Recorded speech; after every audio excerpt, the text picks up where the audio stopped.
let's take a look at the next step in our project number 2, where we look at the outline.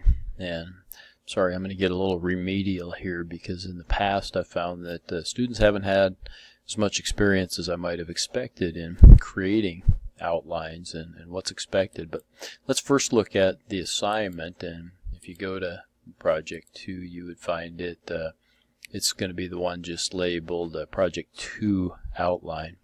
And I've already opened it up here, so we'll take a look at it. This part of the project, you're going to create an outline, like it says. Okay, I've said that my instructions are going to be a little bit vague as to your final creation, and the reason for that is that everybody's company is going to differ. You're going to hopefully take this in different directions, each of you, because your company and the financial situation of your company is going to be different from that of your classmates. So you're going to write a paper about that company with citations. I don't really care about the format of the citations. I just want to make sure that you're citing the sources that you have used. So you're going to demonstrate why you might or might not. Some people have assumed that because you chose this company that you're defending it to the bitter end, and that's not true at all. In many cases you may find out that maybe you don't want to purchase the stock or own the stock. I did a similar project in my master's program, and analyzed a company that I actually owned, and when I completed the analysis, I don't really want to own this anymore. I was glad I'd done the thorough analysis. I sold the stock. Later the company went broke. Not that much later, actually, so it benefited me tremendously. Anyhow, these things have to be included. I say should, but I should have said must, right? You're going to have a discussion about the industry in which your company competes. If you're Nike, right, you're in the apparel, shoes and apparel, athletic shoes and apparel specifically. Who's your competition? Actually, there's pretty good sites in Morningstar and a couple others that are going to tell you who your main competitors are. For Nike, it's Under Armour, it's Brooks. For shoes, it's Skechers maybe, Adidas or Adidas, however you want to pronounce that, Columbia maybe, a few others, right? And those you might talk about, an overall size of the industry, some things like that, but a lot of that'll come later. A brief history about the company. So I want you to give me a paragraph or two for each of these, but a paragraph or two to tell me a brief history of the company. It just gives me some background, helps me understand that a little bit more. So a discussion about the company's strategy. And keep in mind, I really think that there's two main strategies. One is low cost and the other is differentiation. Nike's a differentiator. If somebody's chosen Nike there, I just kind of gave you the answer, right? They don't try to compete on price. Just go down to the local store and you'll see that Nike shoes are as expensive or more expensive than others, right? They attract huge talent, marketing, things like that they do. And then lastly, but most importantly, an in-depth analysis of the financial data. Okay, so there's 4 things. This last one, this fourth one, should be every bit as big as the 3 of these combined.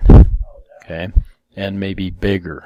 Okay, but for sure it should be every bit as big as the 3 of those combined. This is what your paper is about. It's a financial management class. That's what I want you to key on, right? These should be a paragraph or a short couple of paragraphs to tell me about those things. This should be a few pages, right? You're going to have 5 pages to do this. Okay, I talk here about the ambiguity, the different things that you might look at. Okay, and to clarify, this assignment is simply to submit the outline, but please try to put as much detail. What am I saying there? Start analyzing your company. Don't wait till the last week to actually do this financial analysis. You'll fail miserably. Okay, take a look at your company, look at some things, look at the financial statements. I've kind of demonstrated a little bit of that when I've shown you the finding financial information and those things. Look at those, look at the income statements, look at the trends in those, look at the balance sheet, what kind of trends have happened there, and maybe in the cash flow. I know a few of you actually, when you submitted yours, I took a quick look and I might have even made a comment that, boy, their debt really increased. I'll really want to know about that. Things like that. Okay. So there's the assignment. Now, I said I'm going to do a little remedial about outlines, and I provided a couple of outlines. Frankly, I don't really like either of those all that much, and I'll show you maybe what I would prefer, although there we go. This is one of the examples that I provided. It's the outline example. I think it's that one. Okay. It's fine. You know, it gives you an idea. I don't know that I would, you know, your first main point is going to be the things that I said in there, right? It's going to be the industry in which it competes. The second main point is going to be the shoot, now I can't remember. It's not the strategy, that's the history. The third main point is going to be the strategy. Okay, so you can kind of follow along, right? The support and example, that I don't know. And then the conclusion. As you write this and as you do this in your outline, keep this in mind. In the introduction, you need to summarize all the points. So you're going to have 4 major points, right? You need to summarize those. It can be a quick summary. Hey, I've told you about the history of the company, the industry in which it competes, and the strategy. I've also done an in-depth analysis of the company, and based on that, right, okay, I'm going to come to this conclusion. You need to do that in the introduction too. You say, I'm going to tell you about the industry that this company competes in. I'm going to tell you about its strategy. I'm going to tell you about its history, and I'm going to provide you with you have to put those in there, okay? If you look at the, and it's provided, if you look at the rubric that I used to grade it, that's a part of it. So please make sure you include those things. I will try to emphasize that throughout. I think my other one kind of closed down, so let me see if that's this one. But then I'll show you, yeah, this is another example. You know, it's pretty similar. You can kind of go in. This actually tells you how to set up. One, provides you an outline, but two, it also tells you how to go about setting up outlines. And so you can take a look at that, and it'll give you some ideas. One of the simplest ways is to just start with a blank. Okay, and you start with a blank, and you're at the home. You come up here, and that shows you multi-level list or outline, right? You can kind of pick. You know, this one here is probably the standard, and so I would start with that. Now it kind of goes away, so you know, you type something and then you come down. You want to go and indent that to the next one, okay? Let's say you want that to be big letters, capital letters. You just type the A, then hit the space bar, and it automatically then converts the font and everything to match up. And you can do that then for the next level. So I'm going to go maybe to a little 1, right? Oh, we didn't. Hang on here. I didn't hit the space bar. Uh-oh. How come that's not working now? Well, I hate when that happens. You can hit the shift and it should take that back. Or maybe it's because I didn't put anything in here. So, okay. Now I hit 1. Yeah. So I've got information in there. I hit the 1 in the space bar. You know, I could keep going to different levels if I wanted to. Oops. This probably isn't going to work because I didn't put information in up here again. Yep, so I'd have to redo this. Sorry. But A period. Oops. Period. Oh, it still didn't do it. Well, doggone it. Yeah, but it's there. It's in the outline form, and you can continue on. Maybe that's the only levels that you can do. You probably don't need any more, but you could certainly do it here. You know, I'd go back and change all of these anyhow to a different font and make them all probably black anyways if it were me. So then it would kind of match up to what I have there anyhow. So to me, that's kind of the easiest way to set up an outline. So you're going to have an introduction, you're going to have a conclusion, you're going to have those 4 main parts. So you should have, you know, probably 6, right? 6 main, 1 Roman numerals here. Okay, that should kind of do it. The important thing here is please start analyzing your company. Start taking a look at your company. You know, using Morningstar, using one of those. Let me show you real briefly again. I'm going to pick a company. I've used this one before. They just came out with stellar earnings. Awesome. And I wish I had bought a little bit, but before I did for my mom anyhow. But Columbia Sportswear kind of competes against Nike, right? Competes against Under Armour, Adidas, or Adidas, and those types of things. Okay.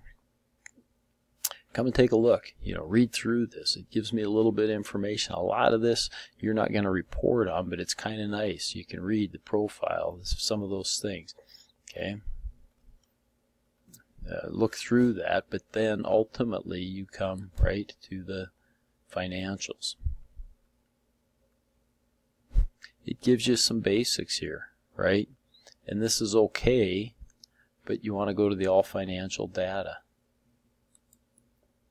because this is going to give you far more detail. It allows you to switch from dollars to percentages. Remember, I really like that. Like if I'm looking at the cost of revenue, I don't know if they're improving or not. I'm kind of looking at that. It's about 50%. I don't know, but I can click that. Let's see, their cost of revenue is down, right? And so their gross profit has been increasing. Okay, that's a wonderful thing. Their sales have been increasing nicely, and their margins have been increasing nicely. That's a double good thing. But I don't know until I look at the operating expenses. These are the types of things that you need to kind of be looking at. Here, I'm just glancing, and all of a sudden I look, wow, look at that provision for income tax. This is, a little increase, a little dip there, kind of nice, but then a big jump. Well, what happened? Tax law change, right?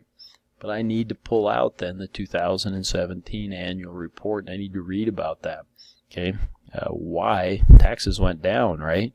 Why did they pay more in taxes for that year? Okay, there's some reasons. There are one or two that really get complicated, and I may try to explain those a little bit as we go along.